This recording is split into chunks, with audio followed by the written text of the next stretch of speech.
So student, जैसा कि मैंने आपको बताया कि हम हेरिडिटी को अध्ययन के लिए 3 हिस्सों में डिवाइड करेंगे। मेंडल के पहले का समय प्री मेंडलिज्म, मेंडल का अपना एक्सपेरिमेंटल पार्ट मेंडलिज्म, और मेंडल के बाद का समय पोस्ट मेंडलिज्म। प्री मेंडलिज्म में हमने देखा कि कोई बहुत बड़ा विशेष कार्य नहीं हुआ, हालांकि इस समय बहुत बड़ा है, लेकिन वंशानुगति को लेकर बहुत सारी बातें इस समय तक कुछ पता नहीं चला। ले देकर एक निश्चित वंशानुगति चलती थी जो भी धीरे धीरे रिजेक्ट हो गई।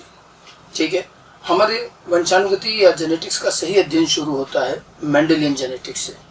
तो आज मेंडलिज्म शुरू करेंगे कि मेंडलिज्म हमें कैसे पता चला, कौन थे, किस प्रकार से कार्य हुआ। ठीक है, यहीं से वास्तविक जेनेटिक्स की शुरुआत होती है। मेंडलिज्म दरअसल कहा जाता है ग्रेगर जॉन मेंडल द्वारा किए गए एक्सपेरिमेंटल कार्य। ठीक है, इसको हम मेंडलिज्म या मेंडेलियन जेनेटिक्स भी कहते हैं। ग्रेगर जॉन मेंडल को हम फादर ऑफ जेनेटिक्स भी कहते हैं। ठीक है, इन्होंने जब ये कार्य किया, हमें इस कार्य का पता काफी वर्षों बाद चला और कई वर्षों बाद जाकर के मेंडल के कार्य को पहचाना जा सका, उसकी महत्ता समझ में आई और मेंडल को तब जाकर के फिर फादर ऑफ जेनेटिक्स कहा गया। एक्चुअली मेंडल का कार्य इतने वर्षों तक छिपा क्यों रहा या कैसे पता नहीं चला? ठीक है, बताया जाता। देखिए, आज भी हम मेंडल के बारे में बहुत सारी बातें क्लियरली नहीं जानते, क्योंकि जब तक हमें ये सब चीजें पता चली थी, जब तक मेंडल भी जा चुके थे, उनकी मृत्यु हो चुकी थी और बहुत सालों बाद जाके चीजें पता चली। ठीक है, एक्चुअली देखिए क्या था, मेंडल वास्तव में कोई वैज्ञानिक नहीं थे। यहीं से सारी चीजें शुरू होती हैं। अगर कोई एक विधिवत रूप से वो साइंटिस्ट होते तो उनके द्वारा किए गए कार्य भी रिकॉर्ड में होते और जल्दी ही पता भी चल जाते। मेंडल जो है चर्च में काम करने वाले एक प्रीस्ट, एक मॉन्क थे। प्रीस्ट या मॉन्क जिसको हम कहते हैं, चर्च में काम करने वाले जो पादरी होते हैं, मतलब ये एक धार्मिक व्यक्ति थे। धार्मिक संस्थान चर्च में काम करते थे और चर्च के जो रूटीन पूजा पाठ के काम होते हैं, ये वही काम करते थे। इनके बारे में बताया जाता है कि बहुत समय, मतलब जीवन में बहुत शुरुआत से ही, बचपन से ही इनको चर्च में छोड़ दिया गया था और अपनी पूरी जिंदगी उन्होंने चर्च में निकाली। हमें मेंडल का पता कैसे चला? सन 1900 में 3 अलग अलग वैज्ञानिकों ने अपने अपने देशों में स्वतंत्र रूप से बाय चांस मेंडल का काम खोज निकाला और जब ये मेंडल का काम खोजा गया, फिर इसे पुनः प्रकाशित किया गया और जब ये फ्लोरा नाम के एक बड़े अंतर्राष्ट्रीय जर्नल में प्रकाशित हुआ और बड़े बड़े वैज्ञानिकों ने पढ़ा, तो हर किसी को बड़ा आश्चर्य हुआ कि इतना बेहतरीन कार्य और कोई एक अज्ञात व्यक्ति कर रखा है और कई सालों पहले कर रखा है। सबसे ज्यादा आश्चर्य लोगों को इसी बात का हुआ कि सन 1901 में पढ़ा जाने वाला मेंडल का ये कार्य उस वक्त का था ही नहीं, उससे 35 वर्ष पहले किया जा चुका था। और यही एक आश्चर्य था कि कोई इंसान इतना अच्छा कार्य 35 साल पहले कर चुका, पूरे विश्व में किसी को पता ही नहीं। और उसके बाद मेंडल को ढूंढने की भी कोशिश हुई कि क्या पता जो इंसान 35 साल पहले इतना अच्छा काम कर चुका, उसने बाद में भी बहुत कुछ काम किया जो हमें मालूम ही नहीं। और उनके रिसर्च प्रकाशन से ही हमें पता चला कि ये ऑस्ट्रिया में ब्रून नाम के एक शहर में एक चर्च था, ऑगस्टीनियन मोनेस्ट्री, ये वहां काम करते थे, वहीं रहते थे। आजकल ये जगह चेकोस्लोवाकिया में आती है। जब वहां चर्च में पता करवाया गया तो मालूम चला कि मेंडल की मृत्यु को करीब 17 साल हो चुके। 1884 में मेंडल की तो मृत्यु हो चुकी थी और हम 1901 में उनको ढूंढ रहे हैं। तो मेंडल कभी जीते जी अपने कार्य की महत्ता या इंपॉर्टेंस नहीं जान पाए कि उन्होंने कितना अच्छा काम किया। उनके मरने के काफी सालों बाद वो कार्य पता चला और उसकी वैल्यू मालूम चली। ठीक है, वहीं चर्च के ही लोगों से थोड़ी बहुत और जानकारी मिली कि मेंडल क्या थे और किस तरह से उन्होंने काम किया। वहां बातचीत से एक चीज सामने आई कि मेंडल कोई विधिवत रूप से कोई वैज्ञानिक नहीं थे। बचपन से ही वो चर्च में थे और उनकी पढ़ाई लिखाई भी वहीं हुई। ठीक है, और वो चर्च के प्राइमरी स्कूल में खुद भी पढ़ाते थे। उनकी मैथमेटिक्स बहुत अच्छी थी और दूसरी चीजें भी वो पढ़ा देते थे। और वहीं से पता चला कि मेंडल ने शौकियाना तौर पर अपने खाली समय का इस्तेमाल करने के लिए मटर के पौधे पर कुछ संकरण प्रयोग किए। हालांकि उनके जो बासात के लोग थे वो बहुत ज्यादा कुछ जानते नहीं थे। ठीक है, लेकिन मेंडल ने उसी दौरान ही ये सारा काम किया है। एक्चुअली 1849 के आसपास मेंडल को चर्च की तरफ से यूनिवर्सिटी ऑफ वियना भेजा जाता है उच्च शिक्षा के लिए, ग्रेजुएशन के लिए। मेंडल वहां करीब 4-5 साल रहे। फिजिकल साइंस, मैथमेटिकल साइंस और नेचुरल साइंस उनके सब्जेक्ट थे। बायोलॉजी उस समय नेचुरल साइंस कही जाती थी। और करीब 4-5 साल तक वो वहाँ पढ़े। अच्छा, वियना विश्वविद्यालय उस समय का एक बड़ा फेमस विश्वविद्यालय था, बड़े बड़े वैज्ञानिक वहाँ काम करते थे और वो यूनिवर्सिटी संकरण कार्यों के लिए बड़ी प्रसिद्ध थी। मेंडल भी वहाँ इतने समय रहे, 4-5 साल, तो धीरे धीरे संकरण के कामों में मेंडल का भी इंटरेस्ट जगा। खैर, वो वहाँ से वापस जब पढ़ करके लौटे 1854 के आसपास वो वापस अपने चर्च आ गए। यहाँ आने के बाद जो चर्च के रोज के रूटीन काम हैं वो होने के बाद मेंडल के पास काफ़ी समय खाली रहता और इसी खाली समय का इस्तेमाल करते हुए मेंडल ने सोचा कि उन्हें कुछ संकरण प्रयोग किए जाए। तो बस इस तरह से इनके कार्य की शुरुआत हुई।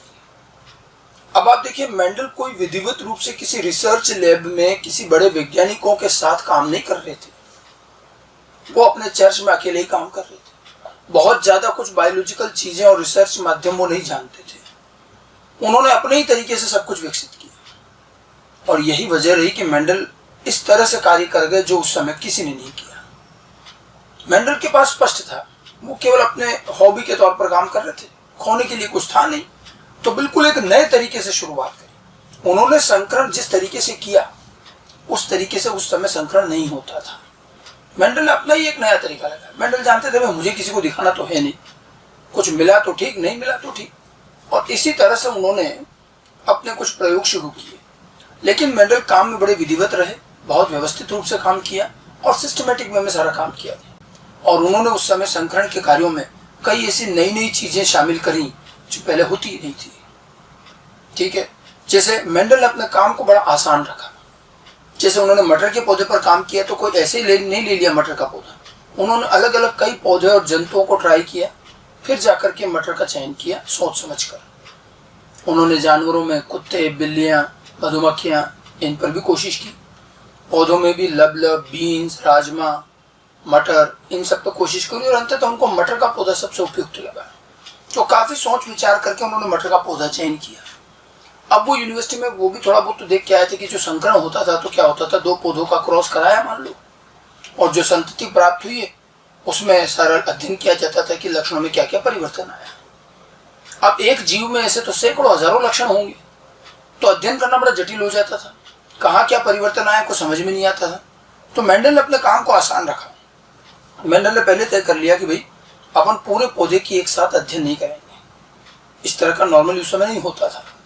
ठीक है, और देखिए मेंडल वैज्ञानिक नहीं थे, इसका उन्हें फायदा भी हुआ। कोई एक विधिवत वैज्ञानिक होता, किसी लैब में काम कर रहा था, तो जो ट्रेंड जो ढर्रा चला आ रहा वो उसी के साथ चलता है।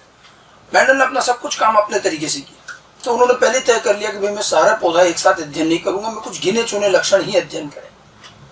तो उन्होंने मटर के अंदर 7 लक्षण निकाल लिए, उन्हीं 7 पर उन्होंने अपना पूरा काम किया। उसके बाद उन्होंने काम को और आसान रखा, सरल रखा कि 7 लक्षणों को भी एक साथ अध्ययन नहीं करेंगे, एक बार में एक लक्षण, केवल एक लक्षण की वंशानुगति अध्ययन की उन्होंने, जिनको आज हम मोनोहाइब्रिड क्रॉस कहते हैं। उसके बाद उन्होंने फिर लक्षण बढ़ा के 2-2 किए, फिर 3-3 किए। इस तरह से सरलता से जटिलता की ओर उन्होंने अपना काम बढ़ाया। ठीक है, इसके अलावा संकरण के प्रयोगों में भी उन्होंने विपुंसन और कई सारी चीजों को शामिल किया। तो इस तरह से बड़े ही सिस्टमेटिक वे में और आसान तरीके से काम शुरू किया। बिल्कुल फंडामेंटल लेवल पर जाकर एक लक्षणों के वंशानुगति अध्ययन करिए, तभी वो कुछ निष्कर्ष दे पाए। उन्होंने जो निष्कर्ष उस जमाने में दे दिए वो उस जमाने में सोचना भी संभव नहीं था। ठीक है, और इसीलिए तो ये आश्चर्य की बात है कि कोई इंसान उस समय ये सब बातें कैसे कह सकता था, और ये सब मेंडल ने कही। ये मेंडल का अपना दिमाग रहा। मेंडल को ये चीजें किसने क्या बताई, यही एक ब्रिलियंसी है मेंडल की कि उन्होंने अपने ही तरफ से ये सब चीजें की। अच्छा, ये कार्य के सरल तरीके के साथ साथ उन्होंने एक ऐसी चीज और करी जो उस समय तक बायोलॉजी में नहीं होती थी। मेंडल गणित में और सांख्यिकी में बहुत अच्छे थे, तो उन्होंने अपने इस नॉलेज का इस्तेमाल किया, और संभवतः मेंडल बायोलॉजी में वो पहले व्यक्ति रहे जिन्होंने मैथमेटिक्स का इस्तेमाल करना शुरू किया। उन्होंने संकरण प्रयोगों में मैथ्स यूज करी और क्रॉस करके संततियां उगा करके और उसके बाद परिणाम देखने से पहले गणितीय फॉर्मूलों द्वारा उन्होंने अपने परिणामों का रिजल्ट पहले ही अंदाजा लगा लिया। मैथमेटिक्स हमेशा भविष्य की गणना में काम आता है, और मेंडल ने मैथ्स का यूज किया। इस तरह से बायोलॉजी में मैथ्स का यूज कभी नहीं हुआ जो मेंडल ने किया। मेंडल कोई भी क्रॉस करते, कुछ भी काम करते, उससे पहले उन्होंने गणितीय प्रायिकता यूज करी और सोचा कि अगर मैं ये काम करता हूं तो क्या होगा। उनका दिमाग एक मैथमेटिकल अप्रोच के साथ उन्होंने काम किया। छोटे छोटे फॉर्मूला आपने सुना होगा, a+b² मतलब a² + b² + 2ab, साधारण सा गणित का फॉर्मूला है। आप देखिए इस चीज को मेंडल ने यहाँ यूज किया है और अपने परिणाम निकाल के बताया। मतलब मेंडल ने कोई भी पौधा उगाकर कोई भी क्रॉस करने से पहले गणितीय कंसेप्ट का यूज करके, फॉर्मूले यूज करके उन्होंने अपने परिणामों के रिजल्ट पहले ही निकाल लिए। तो एडवांस में उनको रिजल्ट का भी अंदाजा था कि कुछ ऐसा ही मिलना चाहिए, और फिर वो उन्होंने पौधे उगाकर संकरण करवा करके लाए भी सही, साबित भी किया। मतलब मेंडल ने अपने कार्य को दो तरफा साबित किया है, मैथमेटिकल फार्मूले से भी प्रूव किया और प्रायोगिक रूप से भी प्रूव किया है। मेंडल सांख्यिकी समझते थे, तो वो जानते थे कि 2-4 पौधे उगाकर क्रॉस करने से मुझे कुछ नहीं मिलेगा और वृहद स्तर पर काम होना चाहिए, क्योंकि सांख्यिकी हमेशा स्टैटिस्टिक्स यही की थी कि जितना बड़ा सैंपल साइज होगा उतना बढ़िया रहेगा। तो मेंडल ने एक लक्षण के क्रॉस के लिए उन्होंने 1000, 2,000 प्लांट, बहुत सारे प्लांट लगाए, उनका सैंपल आकार बड़ा रखा और वृहद स्तर पर काम करके गणितीय फॉर्मूलों द्वारा जो परिणाम आता है वही उन्होंने प्रयोग द्वारा पौधे उगाकर प्रायोगिक रूप से भी लाके दिखा दिया। तो एक बड़ा ही नए अंदाज में काम किया गया। और इन सारे क्रॉस के बाद फिर मेंडल ने बैठ करके अपने क्रॉस के परिणामों पर विचार करना शुरू किया, और विचार करते करते उन्होंने कई निष्कर्ष निकाले और ऐसे ऐसे निष्कर्ष उन्होंने दिए जो उस समय उन्होंने ये कैसे सोच लिया, ये भी आश्चर्य की बात थी। तो ये अपने आप में बताता है कि मेंडल का कार्य अपने आप में एक विलक्षण कार्य होता है। इसे अतुलनीय कार्य कहते हैं, जेनेटिक्स का आधारभूत काम कहते हैं, लेकिन ये कोई वैज्ञानिक तौर पर नहीं किए गए। ठीक है, आप देखिए विज्ञान में या जीव विज्ञान में जेनेटिक्स के इस आरंभिक भाग के अलावा आपको मेंडल का कहीं नाम नहीं मिलेगा। उन्होंने और कोई काम किया भी नहीं, और इस तरह से बहुत सिस्टमेटिक वे में सारी प्लानिंग करने के बाद उन्होंने पौधे उगाए और उनको चर्च वालों ने उनके चर्च के गार्डन का एक हिस्सा दे दिया, तो वो वहीं पर ही अकेले ही मटर के पौधे लगाते हटाते, और करीब 7-8 सालों तक उन्होंने काम किया और हजारों मटर के पौधे लगाए हटाए। एक एक पौधे, एक एक पुष्प, एक एक बीज का उन्होंने रिकॉर्ड रखा। पूरे सांख्यिकी स्तर पर काम किया गया, ठीक है, और अपने निष्कर्ष भी लिखते गए। ठीक है, ये उनके कार्य का एक बेसिक पार्ट रहा जो उन्होंने इस तरह से बड़े लार्ज स्केल पर काम किया। अब देखिए बात क्या हुई, आगे क्या रहा, इसके बारे में भी हमें चर्च में से ही कुछ जानकारी मिलती है। हालांकि उनके चर्च वाले उनके प्रायोगिक कार्य को लेकर बहुत ज्यादा चीजें नहीं जानते थे। ठीक है, तो अब देखिए सामान्य तौर पर मैंने जो कुछ बेसिक बातें लिख रखी हैं यहाँ पर, जो मैंने आपको बताई हैं, 1856-57 से मेंडल ने अपना कार्य शुरू किया था।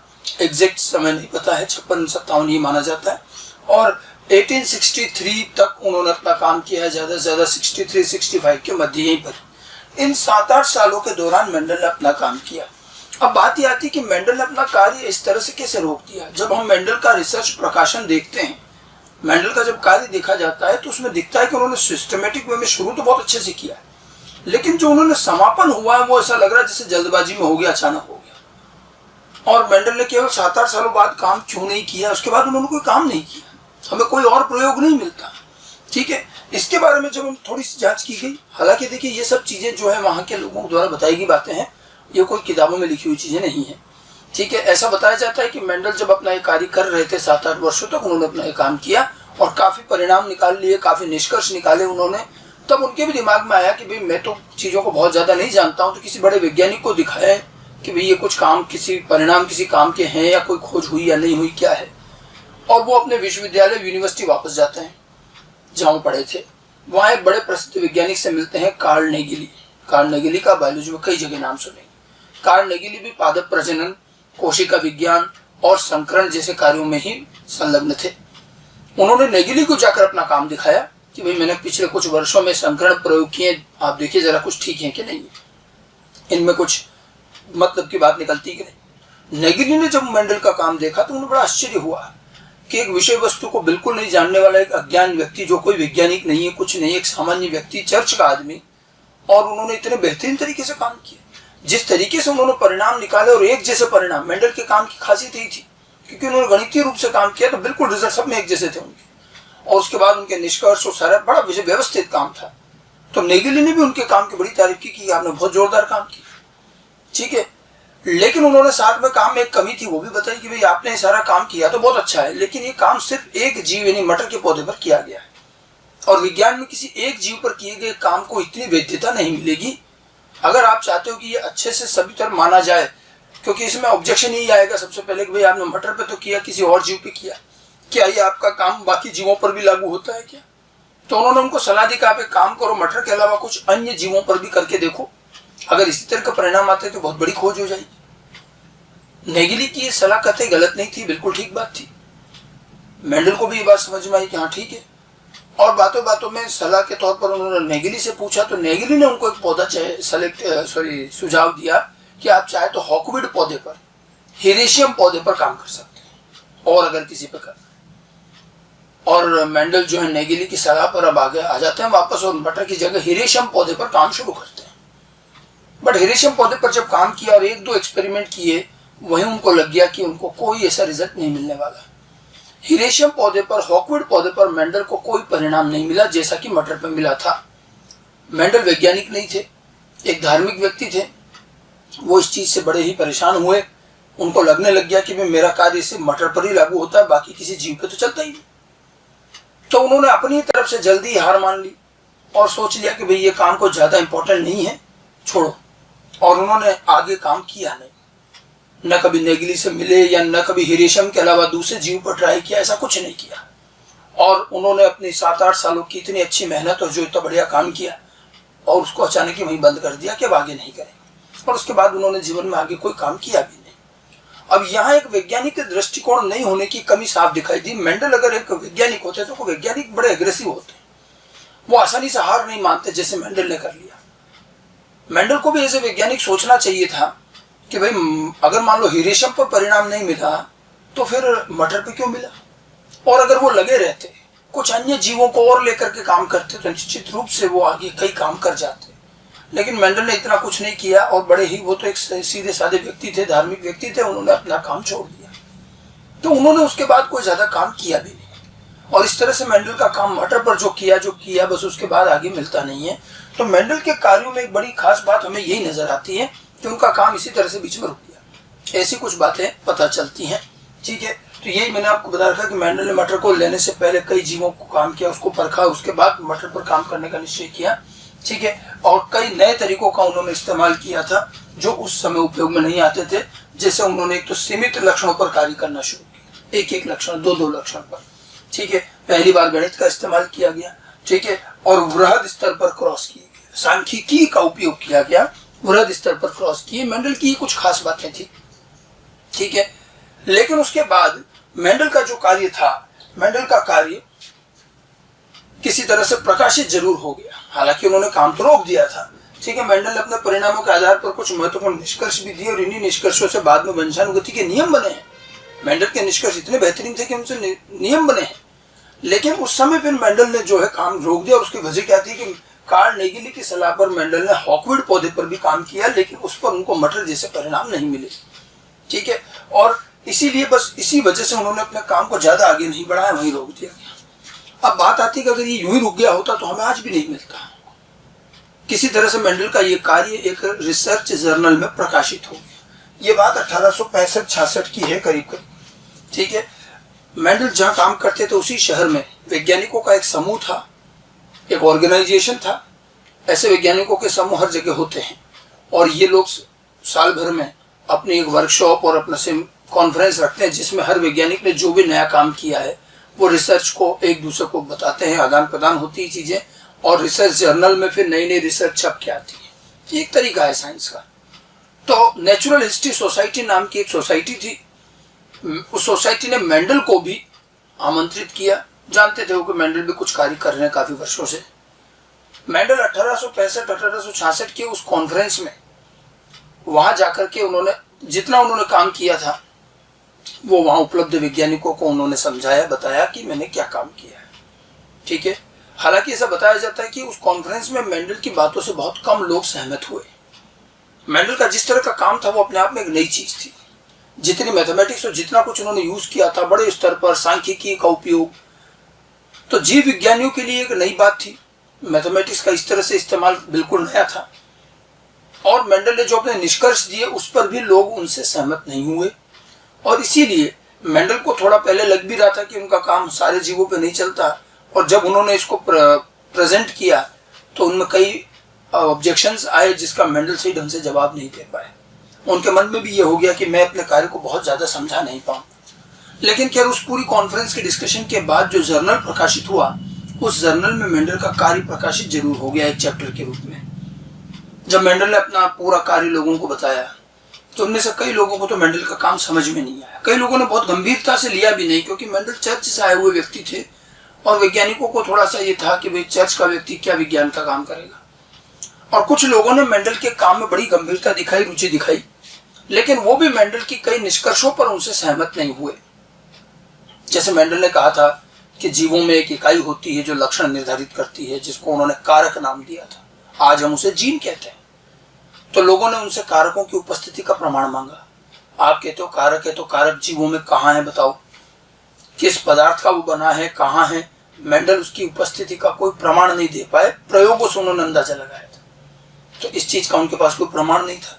मेंडल ने तो उसमें आगे और कहा था कि प्रत्येक जीव में एक लक्षण के एक जोड़ी कारक होते हैं, 2 कारक होते हैं, और जब वो अपनी संतति निर्मित करता है तो अपने 2 में से किसी एक कारक को ही वो संतति को भेजता, दोनों नहीं जाते, एक संतति में एक ही जाता है।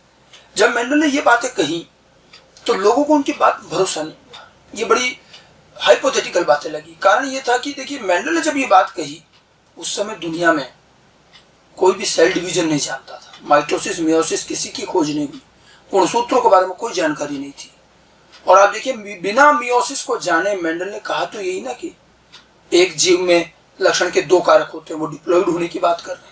और संतति जब बनती है तो पेरेंट अपने 2 कारकों में से एक ही देता है, तो वो मियोसिस की बात कर रहे हैं। लेकिन न मेंडल जानते थे न बाकी लोग जानते थे। और आप देखिए, बिना मियोसिस, बिना गुणसूत्र को जाने जेनेटिक्स नहीं समझी जा सकती, मेंडल कभी समझ में नहीं आएंगे। लेकिन खुद मेंडल ने भी इन चीजों को जाने बगैर अपने गणितीय मैथमेटिकल अप्रोच से बिल्कुल सही निष्कर्ष निकाला। मेंडल ये सारी बातें कर रहे हैं 1865 में, जबकि माइटोसिस की खोज 1880 में हुई है, गुणसूत्र की 1888 में, और सन 1900 के आसपास जाकर मियोसिस की खोज हुई।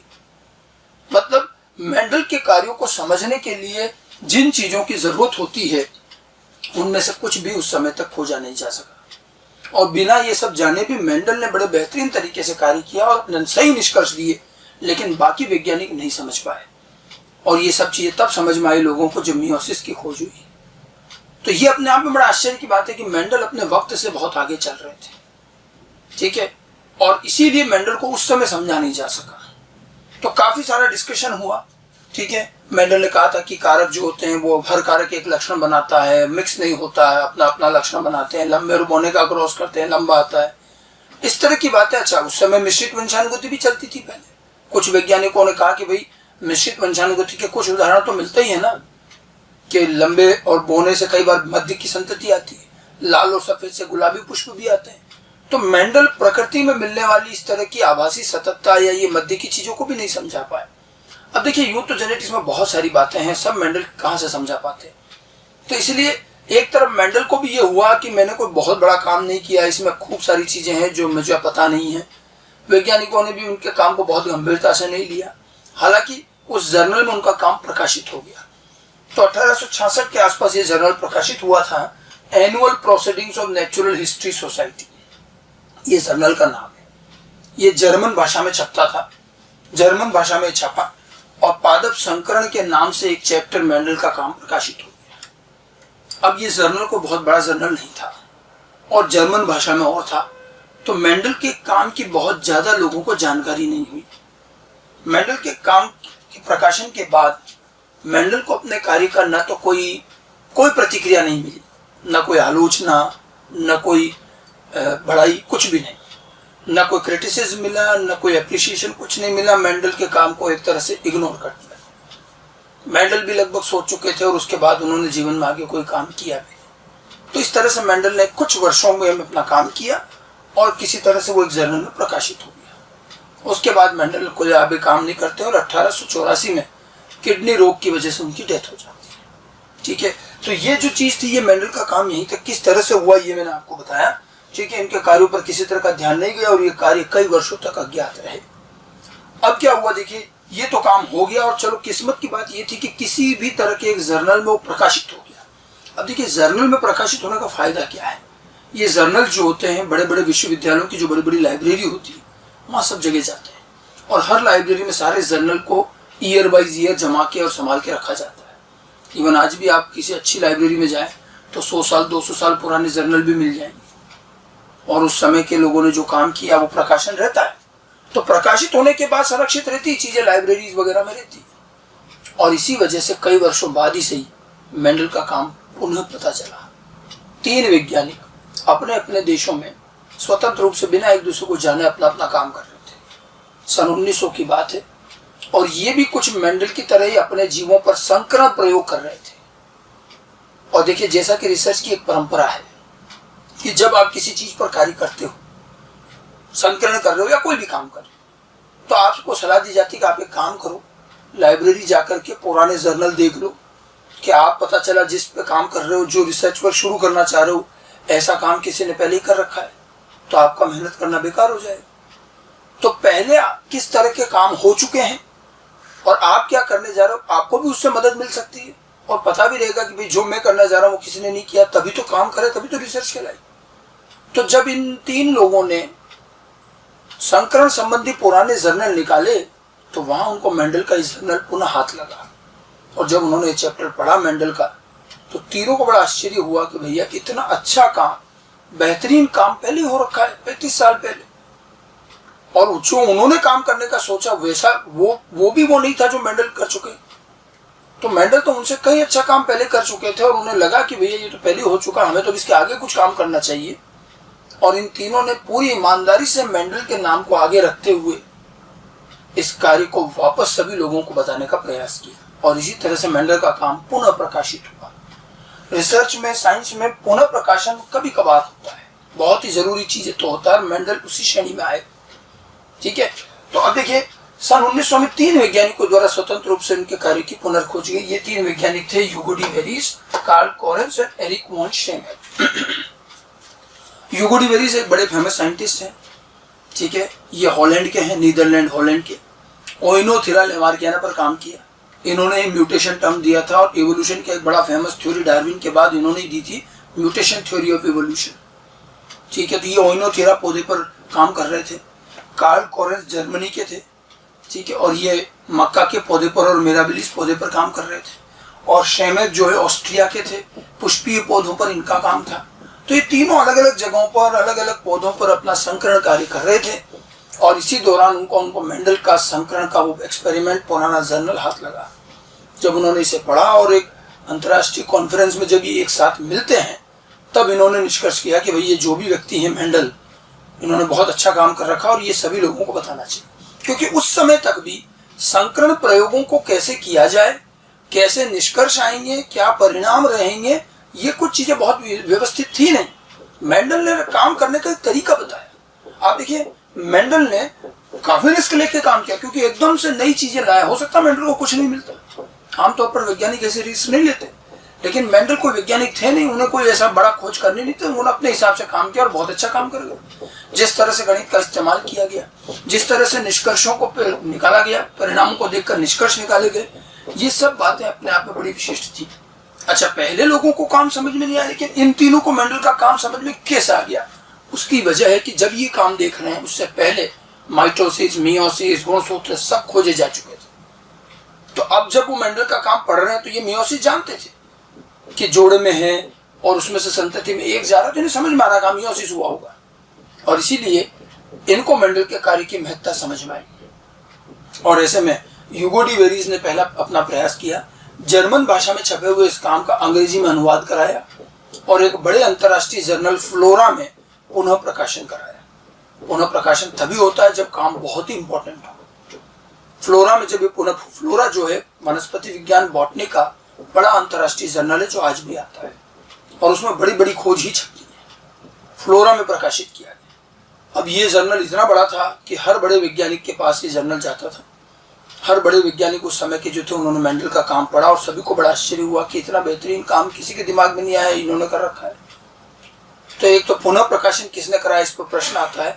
तो ध्यान रखिए, कार्यों को फ्लोरा जर्नल में 1901 में, यानी कि पहले प्रकाशित हुआ था 1966 में, 35 साल बाद दोबारा प्रकाशित हुआ है। ठीक है, इनका पुनः प्रकाशन कराया गया। और इसके बाद जो है आने वाले आगे के लोगों को अब काम करने का तरीका मिल गया। मेंडल ने अपने को काम करने का एक मेथड दिया कि आपको अगर क्रॉस करना है, संकरण समझना है, वंशानुगति समझनी है, तो कार्य का तरीका क्या हुआ। मेंडल ने तो एक आधारभूत रास्ता दे दिया हमें, आगे के लोगों के लिए आसान हो गया। उन्होंने मेंडल के ही तरीकों को अपनाया, बस उन्होंने जीव बदल लिया, मटर हटा के दूसरा ले लिया। हम देखते हैं इसके बाद आगे आते हैं विलियम बेटसन, जिन्होंने मीठी मटर पर काम किया। फिर आगे आते हैं मॉर्गन, जिन्होंने ड्रोसोफिला पर काम किया। तो जीव बदल गए, लेकिन तरीका मेंडल वाला ही रहा। और जो बातें मेंडल ने कही वो तो मिली, लेकिन मेंडल भी सब कुछ थोड़ी बता के गए थे, तो कई और चीजें भी मिली। तो वंशानुगति के बाकी तौर तरीके भी धीरे धीरे खोजे जाने लगे, क्योंकि जब हम सही तरीके से काम करेंगे तभी परिणाम मिलेंगे। मेंडल से पहले भी लोगों ने संकरण का काम किया था, उनका तरीका कहीं ना कहीं सही नहीं रहा होगा, तभी वो निष्कर्ष नहीं दे पाए। मेंडल के तरीके से जो निष्कर्ष मिले उसी से चीजें समझ में भी आई। तो ये वैसे भी हम जानते हैं कि जब कार्य का तरीका सही हो तो परिणाम प्राप्त करने में समय नहीं लगता, और यही हुआ भी सही। मेंडल की चीजें आने के बाद लोगों के लिए चीजें आसान हो गई, और अलग अलग जीवों पर अलग अलग वैज्ञानिकों ने समानांतर में किसी ने किसी अलग अलग जीवों पर काम किया, और एक साथ कई सारी बातें खोजी गई। मेंडल ने कही वो भी, और नई चीजें भी आ गई। और आप देख लीजिए सन 1900 से लेकर आज हम 2020 में खड़े हैं, 120 साल हुए। 120 साल विज्ञान के इस लंबे इतिहास में कोई ज्यादा नहीं है, लेकिन इन 100 वर्षों में आप देखिए हम कहां से कहां पहुंच गए। और आज हम मॉडर्न जेनेटिक्स और बायोटेक्नोलॉजी की बात कर रहे हैं। आप देखिए 1955 तक तो हमें ये नहीं पता था, 1950 तक, कि डीएनए आनुवांशिक पदार्थ है। और इन अगले 50-60 सालों में देखो हमने कितना काम कर लिया। सीधी सी बात है कि जब तरीका सही मिल जाए तो फिर कार्य की गति और परिणाम जल्दी मिलते हैं। और ये सब कुछ श्रेय मेंडल को जाता है कि उन्होंने जो हमें कार्य का एक तरीका दिया, उसी से हमारी चीजें फटाफट हुई। ठीक है। कार्ल कोरेंस जो एक और वैज्ञानिक थे, ये जर्मनी के ही थे। जर्मन भाषा में उनका काम छपा था, तो इनके लिए ज़्यादा आसान था उसे समझना, और उन्होंने मेंडल के सारे कार्य को अच्छे से समझा। मेंडल कभी कोई नियम बना के नहीं गए। हालांकि हम कहते हैं कि मेंडल के नियम, लेकिन वो मेंडल के नियम नहीं, मेंडल ने निष्कर्ष दिए थे। उनको नियमों में परिवर्तित करने का काम कोरेंस ने किया। इस पर भी प्रश्न आता है कि मेंडल के निष्कर्षों को नियमों में किसने बदला, तो कार्ल कोरेंस ने बदला। और ये इन 3 लोगों की ईमानदारी कही जाएगी कि इन्होंने पूरी ईमानदारी से मेंडल के नाम को आगे रख करके इस कार्य को पुनः प्रकाशित कराया। क्या बताइए, अपने नाम से चला लेते, लेकिन इन्होंने ये ऑनेस्टी दिखाई। ठीक है। इन तीनों को हम पुनः खोजकर्ता, रीडिस्कवरर ऑफ मेंडलिज्म कहते हैं, कि मेंडलियन वंशानुगति के पुनर्खोजकर्ता कहे जाते हैं। ठीक है। या कुछ लोगों का ये मानना है कि एक जो इस पूरे प्रकरण में हमने देखा, कार्ल नेगिली का रोल को लेकर के कई लोग प्रश्न उठाते हैं। कार्ल नेगिली बहुत बड़े वैज्ञानिक थे उस जमाने के, और लोगों ने कहा कि कार्ल नेगिली ने उन्हें हिरेशियम पौधे का सुझाव दिया। ये बड़ा आश्चर्य की बात थी। अब हालांकि ये तो बात में सोचने वाली बात है, लेकिन नेगिली जैसा व्यक्ति, नेगिली जैसा वैज्ञानिक तो ये जानता रहा होगा कि हिरेशियम पौधे पर तो परिणाम आएगा ही नहीं, क्योंकि वो तो खुद ही पादप प्रजनन पर ही काम कर रहे थे। तो उन्हें तो पता था ये चीज कि हिरेशियम पौधा लैंगिक जनन नहीं करता, वो तो पार्थेनोकार्पी कायिक जनन से चलता है। ऐसे में उस पौधे को मेंडल को सुझाव देना कि इस पर काम करो, कुछ लोगों का कहना है कि ये गलत सलाह थी, और हो सकता है कार्ल नेगिली ने जानबूझकर दी, क्योंकि नेगिली स्वयं भी संकरण का काम कर रहे थे और वो इतना अच्छा काम नहीं कर पाया जितना मेंडल ने किया। तो क्या पता उन्होंने गलत सलाह दी। और ये भी संभव है कि नेगिली खुद भी नहीं जानते हों कि इस पौधे में ये दिक्कत है। लेकिन हिरेशियम के पौधे का वो सुझाव मेंडल के जीवन में एक टर्निंग पॉइंट रहा, क्योंकि उसके बाद ही मेंडल जो है काफ़ी हतोत्साहित हुए और उन्होंने फिर आगे काम नहीं किया। अब वो क्या बात रही, क्या वास्तव में ये ऐसा रहा या जो भी रहा, उसके बारे में खैर कुछ कहा नहीं जा सकता, लेकिन कई बार इस तरह की गलत सलाहें जिंदगी का रुख मोड़ देती है, और यहाँ भी यही हुआ। खैर किसी तरह से कई वर्षों बाद ही सही हमें मेंडल द्वारा किए गए बेहतरीन कार्य वापस मिला, और उसी आधार पर फिर हमने आगे का काम भी किया। समझ में आई बात। तो ये तो हमने एक मेंडल का आउटलाइन बताया कि मेंडल क्या थे और किस तरह से उन्होंने ये काम किया, क्योंकि प्रश्न दिमाग में हमेशा आता है कि आखिर मेंडल ने इतना अच्छा काम कैसे कर लिया, तो उसकी वजह क्या रही। अच्छा, यहाँ पर हमसे क्वेश्चन पूछा जाता है, और इसका जवाब एनसीईआरटी ने भी दिया एक पैराग्राफ में, कि मेंडल का कार्य इतने वर्षों तक छिपा क्यों रहा। मेंडल के कार्यों के छिपे रहने के कारण ऑब्जेक्टिव रूप में काफ़ी आ चुके हैं, एग्जाम में भी आ चुके हैं। ठीक है। छिपा क्यों रहा, ये चीज़ हमें एनसीईआरटी में एक पेज पर एक पैराग्राफ में दे रखी है। ठीक है। एनसीईआरटी में एक पैराग्राफ दिया जिसमें कारण बताने की कोशिश की गई मेंडल के कार्य क्यों छिपे रहे। ठीक है। हम वो एनसीईआरटी का पैराग्राफ चाहे तो पढ़ सकते हैं। पेज नंबर 89 पर एक पैराग्राफ है, हालांकि वो टॉपिक है वंशानुगति का गुणसूत्री सिद्धांत, उसके अंदर एक पैराग्राफ दिया है। तो मैं और एनसीईआरटी ने 4 कारण बताए हैं उनके छिपे रहने के। हम वो चीज़ एनसीईआरटी को ही खोल कर समझ लें और वहीं आप भी अपने एनसीईआरटी रखें। 4 कारण एक पैराग्राफ में दिए हुए हैं कि क्यों इतने वर्षों तक कार्य छिपा रहा। ठीक है, तो देखिए एनसीईआरटी पर चलते हैं। ये देखिए, ये पेज नंबर 89 हिंदी की एनसीईआरटी है। ये वंशानुगति का क्रोमोसोम सिद्धांत एक टॉपिक मिलेगा हमें। क्रोमोसोम सिद्धांत तो हम बाद में पढ़ेंगे यहाँ, लेकिन ये जो पहला पैराग्राफ दिया हुआ है, ये पहला पैराग्राफ जो है, इसमें हमें उसके कार्य के छिपे रहने के कारण मिल रहे हैं। जैसे इस पैराग्राफ को आप पढ़ भी सकते हैं और ये चीज़ें डायरेक्ट एग्जाम में आती है लाइन टू लाइन। लक्षणों की वंशानुगति पर किया गया कार्य 1865 में प्रकाशित हो चुका था, वही मेंडल वाला काम, परंतु कई कारणों से 1900 तक यह कार्य अज्ञात ही रहा। ठीक है, एक तो आज की तरह, अब देखिए कारण बता रहा है। पहला कारण, एक तो आज की तरह उन दिनों संचार की सुविधाएं अच्छी नहीं थी जिससे कार्य को प्रचार मिल पाता। पहला कारण बताया कम्युनिकेशन, संचार। मेंडल का कार्य जिस जर्नल में प्रकाशित हुआ, वो जर्नल एक छोटा जर्नल था, बहुत ज़्यादा उसका प्रचार प्रसार नहीं था, तो कई अच्छे बड़े वैज्ञानिकों तक तो मेंडल का काम ही नहीं पहुंचा। आज की तरह कम्युनिकेशन, संचार व्यवस्था नहीं थी, तो इसीलिए मेंडल के काम को इतनी ज़्यादा प्रसिद्धि नहीं मिली। दूसरा जीन या मेंडल के कारक, मेंडल ने कारक कहा था जिसको आज हम जीन कहते हैं। जीन के लिए ये संकल्पना कि वे लक्षणों के नियंत्रक की स्थायी एवं विविक्त इकाई के रूप में है तथा इनका नियंत्रक की संकल्पना अर्थात ऐसे अलील जो एक दूसरे के साथ सम्मिश्रित नहीं होता है, मेंडल के समकालीन वैज्ञानिकों को रास नहीं आई। अब देखिए, ये जो दूसरा कारण है, यहाँ बहुत सारे स्टूडेंट अटक जाते हैं। मैंने आपको कहा था ना कि मेंडल का जब कार्य मेंडल ने समझाया लोगों को, तो जिन लोगों ने मेंडल के काम को गंभीरता से लिया, वो भी मेंडल के निष्कर्षों पर मेंडल से कई जगह सहमत नहीं हुए। अब मेंडल ने अपने कार्य में क्या बताया था कि एक जीन एक कारक होता है, एक विविक्त, एक स्वतंत्र विविक्त इकाई कही थी कि वो एक लक्षण निर्धारित करता है और वो मिक्स नहीं होता, कोई मिश्रण नहीं होता, वो सम्मिश्रित नहीं होती, हर कारक अपना एक लक्षण बनाता है। जब ये बात उन्होंने कही तो जो वैज्ञानिक सुन रहे थे, समकालीन वैज्ञानिक, उनको मेंडल की ये बात कम समझ में आई। उनका ये मानना था कि भाई आप कह रहे हो कि कारक एक स्थायी इकाई है और एक लक्षण बनाती है और ये मिश्रित नहीं होती, तो प्रकृति में हमें लक्षणों में आभासी सततता दिखती है, कई बार दिखती है, लाल और सफेद से गुलाबी पुष्प। हालांकि मिश्रित वंशानुगति सब जगह नहीं दिखती थी, लेकिन कुछ लक्षणों में तो दिखती थी। तो उन्होंने मेंडल से सवाल किया कि प्रकृति में लक्षणों में मिलने वाली सततता को फिर आप कैसे समझाओगे, आप तो कह रहे हो कि कोई मिश्रण नहीं होता। दूसरी चीज उन्होंने पूछी मेंडल से कि भाई जब आपने भी मान लो क्रॉस किया होगा, लंबा और बोना का, मान लो लंबे और बोने का क्रॉस किया, तो उनसे पूछा गया मेंडल से कि जरा बताओ क्या सारे लंबे एक ही लंबाई के थे।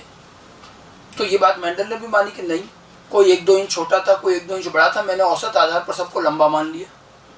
तो उनका ये कहना था, जो वैज्ञानिक थे उस समय के समकालीन, कि प्रकृति में लक्षण एक सततता लिए हुए होते हैं, कोई 1-2 इंच छोटा, 1-2 इंच बड़ा, इस तरह से एक सततता होती है।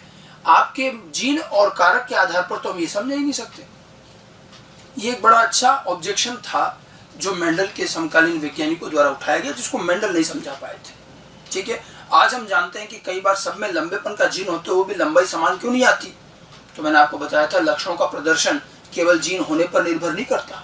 मान लो लंबेपन का जीन 2 जीवों में है, लेकिन उनकी हाइट हो सकता है फिर भी अलग अलग आए, 2-4 इंच का फर्क आ जाए, तो वो प्रदर्शन से है कि लंबेपन का जीन एक जीव में ज्यादा प्रदर्शित हो गया, दूसरे में कम प्रदर्शित हुआ, तो लक्षण में अंतर आ जाए। समान जीन होना समान लक्षण के आने की गारंटी नहीं है, और वो प्रदर्शन पर निर्भर करेगा, प्रदर्शन ज्यादा भी हो सकता है, कम भी हो सकता है। ये बातें हालांकि मेंडल को उस समय नहीं पता थी। तो जो उन्होंने ये कही कि जीन के लिए ये संकल्पना कि वे लक्षणों के नियंत्रक की स्थायी या विविक्त इकाई के रूप में है, मतलब जीन जो है वो लक्षणों की एक स्थायी और विविक्त इकाई है, ये उन्होंने एक संकल्पना दी थी। ठीक, तथा इनका नियंत्रण की संकल्पना अर्थात ऐसे अलील जो एक दूसरे के साथ सम्मिश्रण नहीं होता, मतलब इन्होंने ये कहा कि ये जो नियंत्रक इकाई है ये एक दूसरे से मिक्स नहीं होती है और अपना अपना कार्य करती है। ठीक है, मेंडल के समकालीन वैज्ञानिकों को रास नहीं आई, क्योंकि ये लोग प्रकृति की विविधता के आभासी सतत रूप से ही परिचित थे। ठीक है, उस समय के जो वैज्ञानिक थे उनको मेंडल के ये बात कम समझ में आई, क्योंकि उन्होंने तो प्रकृति में देखा तो उसमें एक आभासी सततता दिखती है, लक्षणों में गतिशीलता है, थोड़ा कम थोड़ा ज्यादा, थोड़ा कम थोड़ा ज्यादा, कई बार बिल्कुल बीच का। तो ये चीजें कैसे आएगी अगर हम कहेंगे कि स्थायी विविक्त इकाई है, तो फिर ये इतनी सततता कैसे आएगी। मेंडल इस बात को नहीं समझा पाए और इसीलिए जो उनके समकालीन वैज्ञानिक थे उन्होंने मेंडल की बात को पूरी तरह से स्वीकार नहीं किया। तो इसीलिए तो लोगों ने फिर आगे उन पर काम ऑब्जेक्शन आए, उन्होंने इसलिए मेंडल के काम को ज़्यादा उचित नहीं माना। तो छिपे रहने का एक कारण ये भी है कि समकालीन वैज्ञानिकों ने उनके कार्य को पूरी तरह से स्वीकार नहीं किया, ठीक है। और संचार की व्यवस्था तो दिक्कत थी, दो तो कारण मैंने बताई दिए। अब दो के बाद आप तीसरा देखिए, ठीक है, ये तो हो गया आभासी रूप से परिचित थे। तीसरा, अब तीसरा कारण क्या? तीसरा, उस समय के जीव वैज्ञानिकों को मेंडल का जैव घटना के स्पष्टीकरण के लिए अपनाया गया गणित आधारित रास्ता बिल्कुल नया और कई जीव वैज्ञानिकों द्वारा अस्वीकार्य था। मैथमेटिक्स का इस्तेमाल उनके कार्य के छिपे रहने में एक कारण था गणित। जीव विज्ञानियों को इतनी गणित की आदत नहीं होती, आज भी बायोलॉजी वाले मैथमेटिक्स से दूर ही भागते हैं। तो जीव विज्ञानिकों द्वारा जीव विज्ञान में गणित का इस तरह से इस्तेमाल और जीव विज्ञानों की चीज़ों को गणित के द्वारा सॉल्व करने की ये चीज़ें बिल्कुल नहीं थी, लोगों की समझ में भी नहीं आई, कई लोगों ने स्वीकार भी नहीं की। तो ये जो चीज़ थी कि जीव विज्ञानों का मेंडल की जैव घटना के स्पष्टीकरण मतलब बायोलॉजिकल चीज़ों को समझाने के लिए अपनाया गया गणित आधारित रास्ता बिल्कुल नया था और कई लोगों द्वारा अस्वीकार्य था।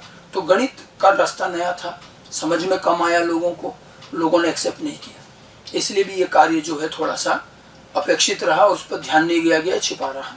और एक चौथा कारण अंत में, चौथा कारण यह दिया है, अंत में भले ही मेंडल का कार्य ये इंगित करता था कि कारक विविक्त इकाइयां होती है, मेंडल के परिणामों से लग रहा है कि कारक होते हैं, ठीक है, लेकिन फिर भी वह इनकी उपस्थिति का भौतिक प्रमाण नहीं दे पाया और नहीं ये बता सके कि वे किस पदार्थ की बनी, ठीक है।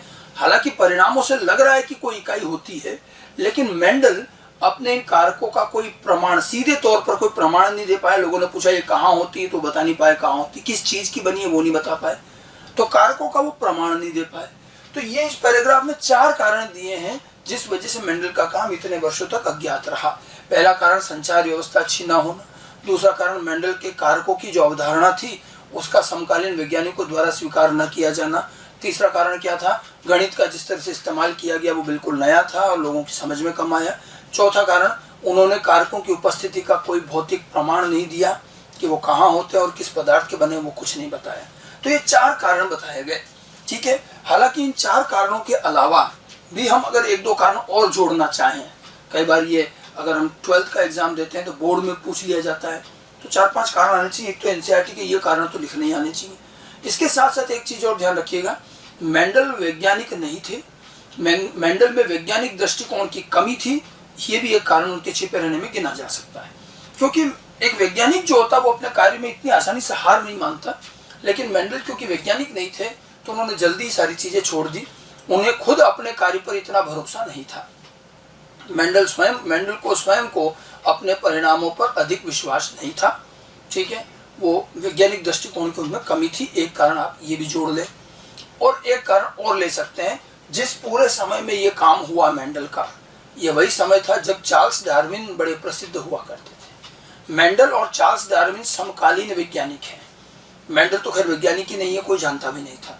चार्ल्स डार्विन बहुत प्रसिद्ध साइंटिस्ट थे, उनके द्वारा जो किताब लिखी गई थी द ओरिजिन ऑफ स्पीशीज, उस समय डार्विन इतने प्रसिद्ध थे और डार्विन की इवोल्यूशन का वो सिद्धांत, किस तरह से बंदरों से इंसान बने और इवोल्यूशन के लिए उन्होंने थ्योरी भी, उनकी जो पूरी इवोल्यूशन की थ्योरी थी और जो एक बुक लिखी थी ये उस समय इतनी प्रचलित थी। आप देखिए चार्ल्स डार्विन की किताब जब छपकर आई थी तो पहले दिन बाजार में जब वो आई थी, पहले दिन उसकी जितनी कॉपियाँ बिकी थी वो कई वर्षों तक रिकॉर्ड रहा है। मतलब बेस्ट सेलिंग बुक में एक दिन में इतनी कॉपियाँ पूरे विश्व में बिकना, चार्ल्स डार्विन इतने प्रसिद्ध थे। और डार्विन उस समय जो कहते थे उनकी बातों पर ज़्यादा ध्यान देता था। तो कहीं ना कहीं डार्विन की वो प्रसिद्धि यहाँ एक नकारात्मक चीज़ हो गई कि मेंडल का कार्य उस डार्विन की प्रसिद्धि के आगे टिक नहीं पाया और लोगों का इस पर ध्यान ही नहीं गया। तो चार्ल्स डार्विन की प्रसिद्धि ये भी एक अप्रत्यक्ष कारण माना जा सकता है मेंडल के कार्यों के छिपे रहने का। मतलब ये 4 कारण तो ये हैं। उसके बाद 5वां कारण हम एक तो ये लिख सकते हैं कि भाई मेंडल के अंदर वैज्ञानिक दृष्टिकोण की कमी थी, उन्हें स्वयं अपने प्रयोगों पर विश्वास नहीं था।